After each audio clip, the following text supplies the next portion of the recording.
মুসল্লিদের উদ্যোগে কাদিয়ানী বিরোধী বিশাল একটা সমাবেশ হয়েছিল। সেটা ছিল রমাদান মাস, সম্ভবত রমাদানের 23 তারিখ ছিল, 23শে রমাদান। আমার মনে আছে সেই দিন শুক্রবার আমি ঢাকা শহরের ঐতিহ্যবাহী মসজিদ রহিম মেটালে সেই সময় তারাবির নামাজ পড়াই। ওই সময় আমি অনেক ছোট। তো কাদিয়ানী বিরোধী আন্দোলন করতে যেয়ে সারাদিন মিছিল মিটিং করছি। পুলিশের মার ঠার খায়া অবস্থা খারাপ, পুলিশের মার বাড়ি ঠারি খেয়ে অবস্থা খারাপ।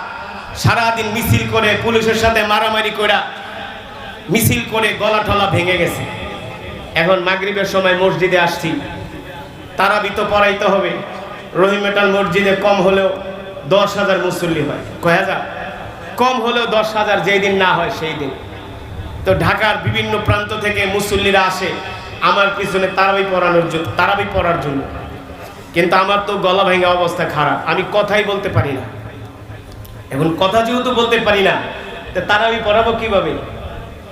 এখন খতিব সাহেব মৌলানা মাহমুদুল হাসান দামত বরকাতুহুম উস্তাদে মোহতারাম আয়েশা বলে, তুমি এত চিল্লে গলা ভাঙ্গা লাইছো, তোমারও গলা ভাঙ্গা আমারও গলা ভাঙ্গা, তাহলে তারাবি পড়াইবো কে? আসলেই মানে গলা দিয়ে কোনো কথাই বের হয় না।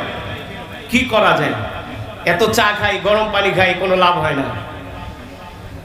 পরে নামাজে যাওয়ার আগে 2 রাকাত নামাজ পড়া সেজদা দিয়া বললাম, আল্লাহ আমি তো আমার রসুলের ইজ্জত রক্ষার জন্য রসুলের প্রেমে পাগল হইয়া রোজা রাখা সারাটা দিন মিছিল করছি।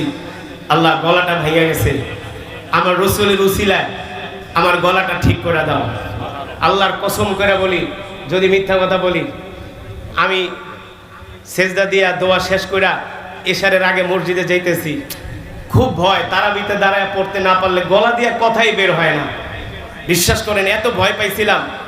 যখন এশারের পরে আমার শিডিউল আসলো তারাবির, আমি যে মুসাল্লায় দাঁড়াইলাম, কিন্তু গলায় তো আওয়াজ নাই।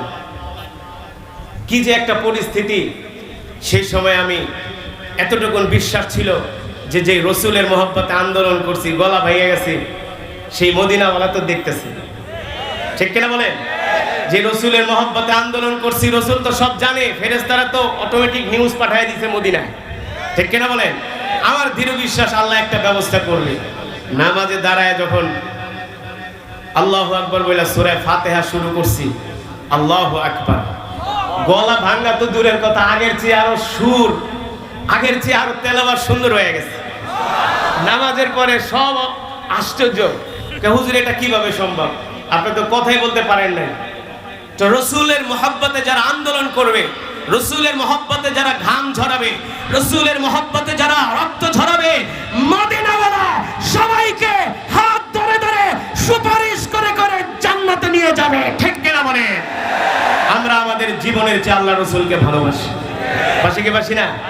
সুতরাং কোনো এক আন্দোলনে আবার দেখা হতে পারে, কোনো এক শাহাদাতের মিছিলে আবার দেখা হতে পারে, এই আশায় প্রত্যাশা ব্যক্ত রেখে আমি আমার সংক্ষিপ্ত তিলাওয়াত আলোচনা এখানেই শেষ করছি।